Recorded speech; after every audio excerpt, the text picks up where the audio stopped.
রমজান আসলে সবাই অনেক বেশি রেসিপি শেয়ার করে, তো আমিও টুকটাক রেসিপি করেছি, কিন্তু সবচেয়ে বেশি উপকারী সেটা হলো বেসনের রেডি মিক্স। বেসনের রেডি মিক্স করে রাখলে ভাজা পোড়া তো করাই হয়, তো দেখা যায় যে তাড়াতাড়ি করতে গেলে তখন বেসনটা কোনো রকম গুলে সব মশলা অ্যাড করতে গেলে অনেক বেশি সময় চলে যায়। তো এই জন্য আমি প্রতি বছরই বেসনের রেডি মিক্সটা করে রাখি, যাতে ভাজাভাজির সময় ইজি হয়, সময় কম লাগে, আর সব দিক থেকে অনেক হেল্প হয়। তো এই জন্য আজকে আমিও একটু বেসনের রেডি মিক্সটা শেয়ার করতেছি সবার সাথে। এই তো আমার বেসনটা একটু বেশি লাগে, একবার করে রাখি পুরো মাসের জন্য, আবার দেখা যায় যে একটু দাওয়াতও থাকে, তো এই জন্য ভাবলাম সবার সাথে একটু শেয়ার করে নেই কিভাবে আমি রেডি মিক্সটা তৈরি করি। এই যে বেসন নিচ্ছি, তার সাথে আমি 2 কাপ চালের গুঁড়া নিচ্ছি। চালের গুঁড়াটা নিয়ে আমি এতে করে যখন আমি ভাজার কাজটা করব তখন ওটা বেশি ক্রিস্পি হয়, কারণ ভাজা জিনিস একটু মুচমুচে না হলে ভালো লাগে না। তো এই তো পরিমাণ মতো আমি আমার পরিমাণ মতো লিখছি, মোটামুটি 1 কেজির মতো আছে। 1 কেজির মতো বেসন নিয়েছি, তার সাথে আমি 2 কাপের মতো চালের গুঁড়া নিচ্ছি। এখন আমি সব মশলা মিক্স করে নিব।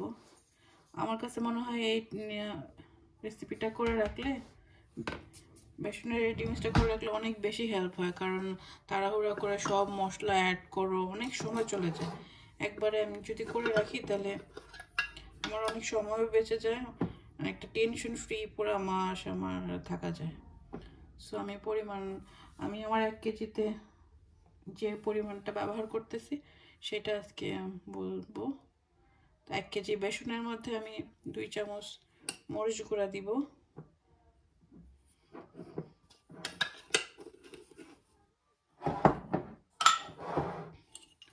আমরা লবণ একটু কম খাই, লবণ দিব 4 চামচ।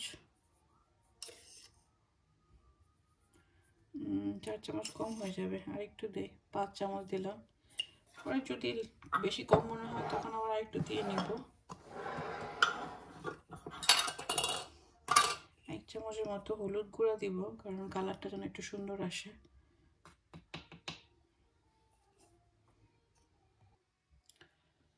এই তো আমি বোলটা চেঞ্জ করে নিছি, কারণ আমার ওই বোলটার জায়গা হচ্ছিল না। প্রথমে মনে করছিলাম যে জায়গা হয়ে যাবে, পরে দেখি না, আর মিক্স করতে গেলে তখন আর ঠিকমতো জায়গা হবে না, পড়ে যাবে, তো এই জন্য বোলটা চেঞ্জ করে নিলাম। এখন আমি বেকিং পাউডার দিয়ে দিতেছি।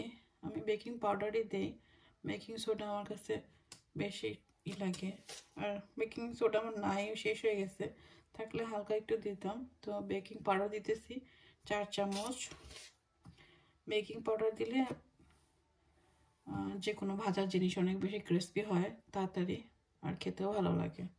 এটা শুধু টেস্টের জন্য না, মশমশা হইলে তো ভাজা তেলের জিনিস এমনিতেই ভালো লাগে। তো 4 চামচ একটু বেশি দিলাম, আমার পরিমাণে বেশি, সেই জন্য হালকা একটু 1/2 চামচ একটু গোলমরিচ দিব।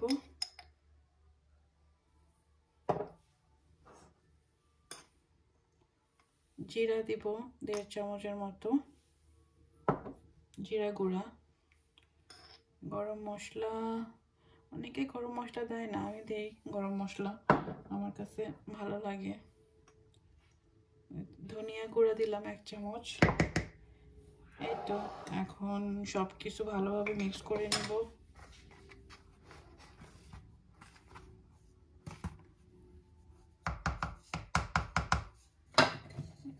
এই চামচটা দিয়ে মিক্স করে নিই, এটা দিয়ে মিক্স করে নিলে ভালো মতো মিক্সড হয়ে যাবে সব কিছুতে,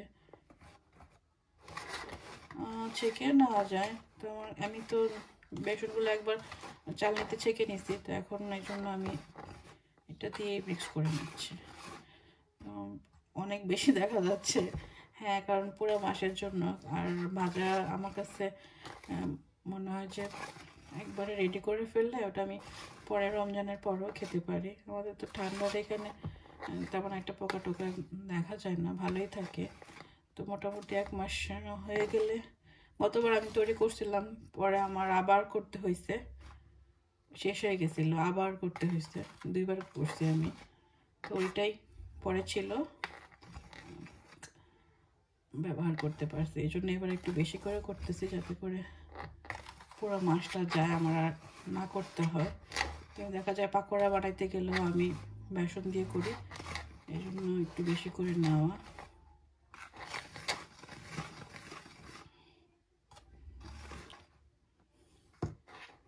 এই তো আমার মিক্সড হয়ে গেছে, রেডি মিক্স, বেসনের ready mix, sorry ready mix না, প্রো মিক্স। তো আরেকদিন ভেজে দেখাবো।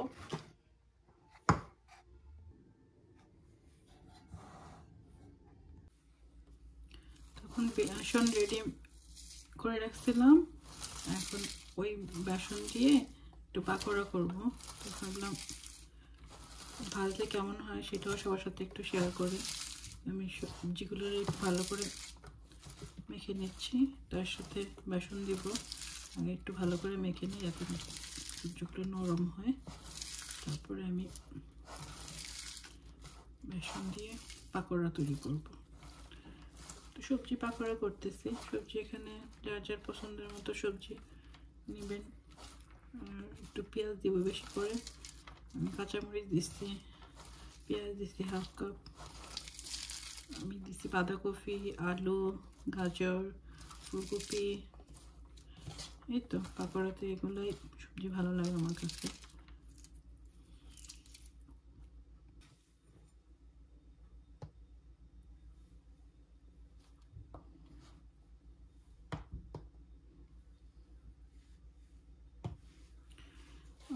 পরিমাণটা আসলে একরকম থাকবে না, কারণ ডিপেন্ড করবে সবজিতে কীরকম লাগে তার উপরে। তো আমি অল্প অল্প করে দিব, আর একটা মাখালো করব, যেমন বড়া যেরকম হয়।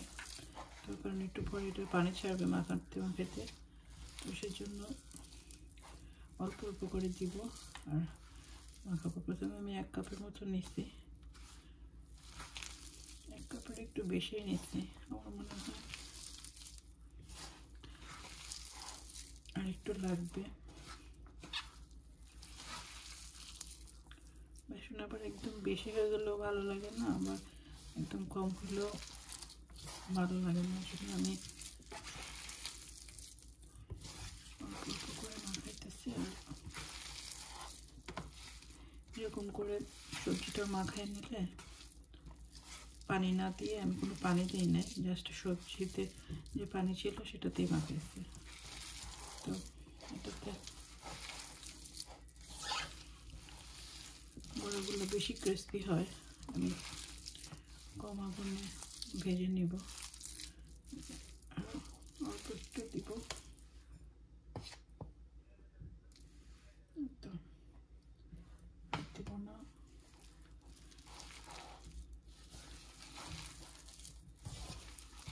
আমি একটা মাখায় একটু রেখে দিই, তারপর একটু পরে ভাজি করি।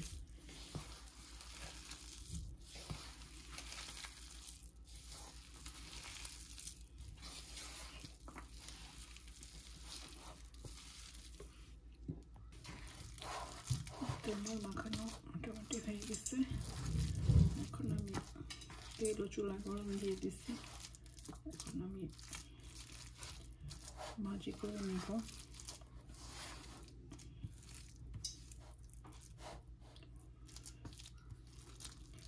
রমজানের সবজি পাকোড়াটা খেতেও ভালোই লাগে, আমি মাঝে মাঝে করি।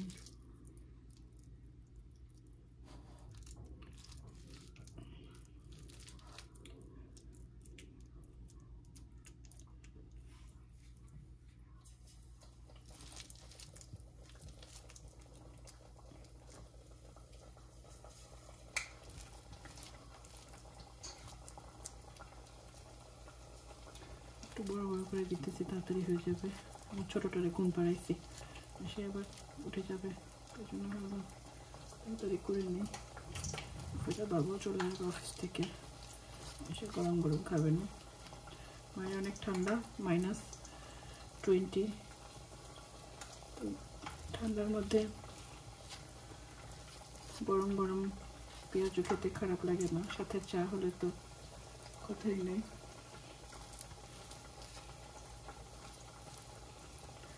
একটু কাঁচামরিচ বেশি দিচ্ছে কারণ আমার একটু ঝাল ঝাল খেতে ইচ্ছে করতেছিল।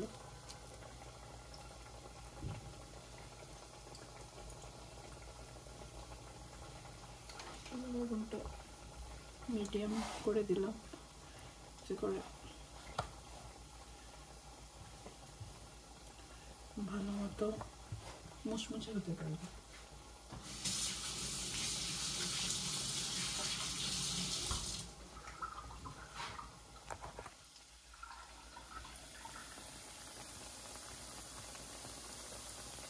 একটা সাইড ভালো করে হওয়ার পরে আমি আরেকটা সাইড করবো, যাতে করে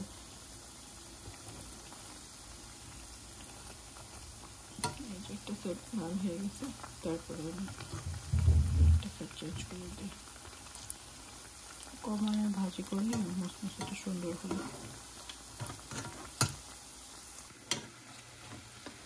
এই তো মুচমুচে করে লাল করে ভেজে নিচ্ছি, হয়ে গেছে আমার পকোড়া।